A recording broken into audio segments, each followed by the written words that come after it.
Hello friends, आज हम लोग शिक्षा के कुछ संप्रदायों की चर्चा करते हैं। उसमें सबसे पहले संप्रदाय की हम बात करते हैं मानवतावाद संप्रदाय, क्योंकि हमारे बहुत सारे मनोवैज्ञानिक हुए हैं जिन्होंने शिक्षा के बारे में अपने अलग अलग मत दिए हुए हैं।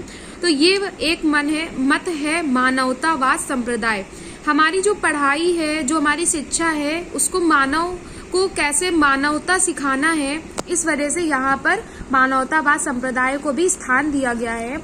हमारे मनोवैज्ञानिक मैस्लो जी ने मनुष्य के बारे में मनुष्य की आवश्यकताओं और मांगों के अनुसार ये एक नियम दिया है। अगर मनुष्य है तो उसकी आवश्यकताएं भी होंगी। तो इस वजह से इनके नियम में इनका नियम है, इनका जो संप्रदाय है मानवतावाद संप्रदाय, उसमें मनुष्य की आवश्यकताओं और मांगों को विशेष स्थान दिया गया है। इन्होंने एक बुक लिखी है मोटिवेशन एंड पर्सनालिटी, 1954 में लिखा था। मोटिवेशन मतलब अभिप्रेरणा, पर्सनालिटी मतलब व्यक्तित्व। आप कोई भी व्यक्ति है तो उसको मोटिवेशन चाहिए होता है, किसी भी फील्ड का है तो उसे उस फील्ड के लिए या उसको आगे कार्य करने के लिए उसे मोटिवेशन चाहिए। तो इसमें उनको अभिप्रेरणा, और अगर आप टीचर की ही तैयारी कर रहे हैं, टीचर बनने की, तो आपका एक व्यक्तित्व है शिक्षक बनना, आपकी एक जो पर्सनालिटी वो शिक्षक जैसी होनी चाहिए। तो यहाँ पर इन्होंने एक बुक लिखी मोटिवेशन एंड पर्सनालिटी। इसका सन पूछा जाता है 1954 में, बुक भी पूछी जाती है। अब मानवतावाद संप्रदाय में मैस्लो जी ने क्या कहा है। मैस्लो जी के अनुसार आवश्यकताओं की पदानुक्रम इन्होंने पद का क्रम भर दिया है, मतलब दिया हुआ है। पहला step, second step, third step, fourth step, fifth step. तो फर्स्ट स्टेप इनका है शारीरिक। शारीरिक मतलब साइकोलॉजिकल। जब आपका शरीर सही होगा, जब आपका शरीर स्वस्थ होगा, तब आप आगे की ओर काम करेंगे। अस्वस्थ व्यक्ति भी काम करता है, लेकिन वो उतनी एनर्जेटिक से, उतनी खुशी से, उतना मन लगा के काम नहीं करता। तो सबसे पहले इनकी जो मनुष्य का जो मानवतावाद संप्रदाय मैस्लो जी ने दिया है, तो इनका जो फर्स्ट स्टेप है वो है साइकोलॉजिकल, मतलब शारीरिक। फिर सेकंड स्टेप आता है सुरक्षा। सुरक्षा मतलब सेफ्टी। इसमें बच्चे को बहुत सारी सिक्योरिटी दी जाएगी। जैसे आप मान लीजिए कि कोई बच्चा है जो अभी 3 इयर्स का है, वो कभी स्कूल गया नहीं है, वो अपने सिर्फ माँ के पास रहा है, अपने घर परिवार पे, अपने घर के अंदर रहा है। जब उसे 6 घंटे के लिए आप स्कूल भेजेंगे, तो पहले तो पेरेंट्स को एक अश्योर होना चाहिए, वो एक सिक्योरिटी दिखा सके, वो एक बिलीव कर सके कि मेरा बच्चा 6 घंटे जहाँ भी जा रहा है स्कूल में, वो वहाँ पर सिक्योर है। और जो बच्चा है उसको भी वहाँ स्कूल में एक ऐसा एनवायरनमेंट चाहिए कि वो अपने घर के लिए घर को याद ना करे। और इसीलिए जो पीजी क्लासेस होते हैं, तो बच्चों को सबसे पहले हम लोग खेलना ही सिखाते हैं कि बच्चा 6 घंटा अपने माँ बाप के बिना वहाँ पर, घर परिवार घर के बिना वहाँ पर रह सके। फिर तीसरा आता है प्रेम, जिसको हम लोग प्रेम, स्नेह, बिलोंगिंग कहेंगे। हमें स्कूल का, क्लासरूम का ऐसा इन्वायरमेंट क्रिएट करना है, वहाँ का सोसाइटी जो कल्चर होगा वहाँ पे ऐसा हमें दिखाना है बच्चों को कि बच्चों को बहुत ज़्यादा प्यार देना है, स्नेह देना है, जिससे अगर कोई चीज़ पूछ रहा है, कोई चीज़ कह रहा है, हम उसे डांटेंगे, मारेंगे, तो बच्चा स्कूल आने में रोएगा, वो दोबारा नहीं आएगा। तो इस वजह से हमें उसे ऐसे प्यार देना है जैसे उसके हम मम्मी पापा हैं। तो इस तरह उसको घर जैसा माहौल क्रिएट करवाना होता है। चौथा आता है इस्टीम, जिसे बोलते हैं इस्टीम मतलब सम्मान। जब बच्चे हायर क्लासेस में जाते हैं तो उनके अंदर शर्म आ जाती है।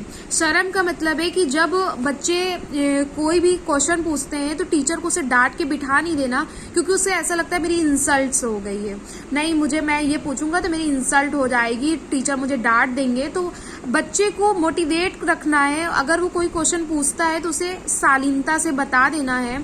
और अगर वो बहुत ज़्यादा क्वेश्चन पूछ रहा है, जैसे क्लास आपकी डिस्टर्ब हो रही है, तो उसे डांटना नहीं है, उसे ऐसा समझा के बिठा देना है कि बच्चे को ये ना लगे कि मेरी स्टीम को किसी ने हर्ट किया है, मेरे सम्मान को किसी ने हर्ट किया है।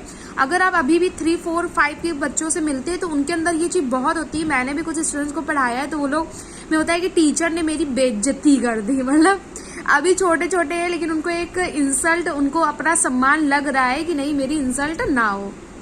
तो इस तरह एक टीचर को मानवतावाद वाले संप्रदाय से भी सीखना चाहिए मैस्लो जी के अकॉर्डिंग, कि हमें हर एक क्लास के बच्चे को छोटा या बड़ा नहीं समझना, हर बच्चे की स्टीम का ध्यान रखना है, उसके सम्मान का ध्यान रखना है। 5 नंबर आता है सेल्फ एक्चुअलाइजेशन, जिसे हम आत्मसिद्धि कहते हैं। आत्मसिद्धि बहुत ही उच्च स्तर का होता है, वहां पर हर कोई नहीं जा पाता है, लेकिन एक टीचर का उद्देश्य होता है कि बच्चे को हमें वहीं तक ले जाना, उसे नैतिकता सिखाना है, मोरालिटी सिखाना है, उसके अंदर क्रिएटिविटी लाना है, उसे जो लालच है उसे खत्म करना है, सेल्फिशनेस उसे खत्म करना है। तो इस तरह उसको आत्मसिद्धि मतलब वो खुद का चिंतन मनन करे और खुद उसकी क्या इंटरेस्ट है उसमें क्रिएटिविटी लाए।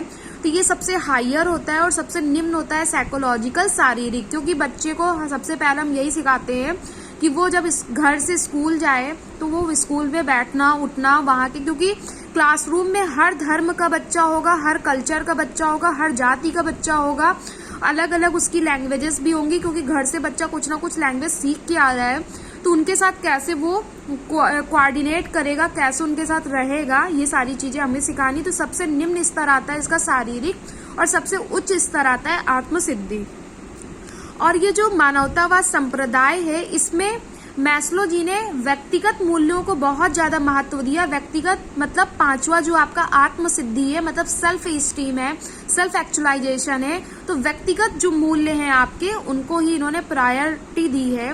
और इन्होंने शारीरिक और सुरक्षा, व्यक्तिगत आवश्यकता, समाज और सम्मान की आवश्यकता, सामाजिक आवश्यकता तथा आत्मसिद्धि की आवश्यकताएं बताई है, तो जिसको मैंने 5 पदानुक्रम में बताया है। तो ये पूछा जाता है सीटेट में भी या अदर जो भी एग्जाम्स है उसमें पूछा जाएगा कि निम्नलिखित में से मानवतावाद संप्रदाय के को किसमें कौन संबंधित है। तो अब्राहम मैस्लो और इनके समर्थक है कार्ल रोजर्स, उनका भी कभी कभी नाम आ जाता है। तो इस प्रकार मैस्लो तो आपके लिए बहुत ही इंपॉर्टेंट है। या कभी कभी पूछ लेते हैं पदानुक्रम सिद्धांत किसके द्वारा दिया गया है, तो मैस्लो जी के द्वारा दिया गया है। या फिर आपको 4 ऑप्शन में 5 ऑप्शन में ऐसे दे देगा कि पहला शारीरिक है, सुरक्षा है, सम्मान है, प्रेम है, सम्मान है, आत्मसिद्धि है, उसमें से कोई एक गायब कर देगा और 4 ऑप्शन में ये बोल देगा कि निम्नलिखित में से कौन सा नहीं है। तो आपको क्रम वाइज याद रखना है। शारीरिक, शरीर है तो उसकी सुरक्षा होगी तो प्रेम मिलेगा, प्रेम होगा तो सम्मान मिलेगा, आत्मसिद्धि होगी। Thank you.